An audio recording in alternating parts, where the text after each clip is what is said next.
हे आहे गोकुळचं श्रीखंड. अगदी जिभेवर रेंगाळणार. जिभेवरच नाही तर मनावरही रेंगाळणार. गोकुळ श्रीखंड, मनावर रेंगाळणार.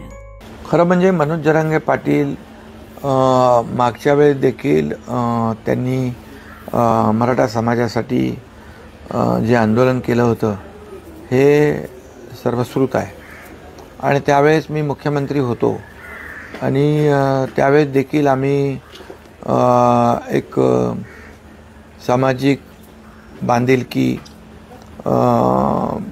जपण्याचा किंबहुना त्यांच्या आंदोलनाच्या माध्यमातून ज्या काही त्यांच्या मागण्या होत्या त्यामध्ये मला आठवतं आहे की 10% आरक्षण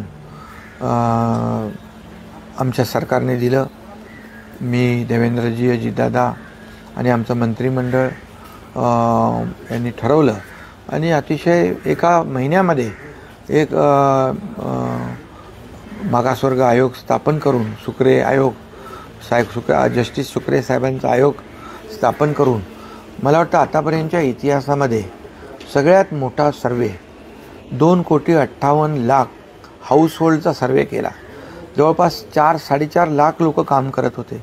प्रत्येक जिल्हाधिकारी कार्यालयामध्ये विशेष सेल बनवला होता, विशेष विभाग बनवला होता आणि तिथून सर्व जो काही इम्पिरिकल डेटा जो आहे तो गोळा केला आणि मराठा समाज मागास कसा आहे हे आयोगाने सिद्ध केलं. जेव्हा देवेंद्र फडणवीसजी मुख्यमंत्री होते त्यांच्या मंत्रिमंडळात देखील मी होतो आणि त्यावेळेस 16% आरक्षण दिलं. मग 13 आणि 12% कोर्टाने ते निश्चित केलं आणि हायकोर्टाने ते ग्राह्य धरलं.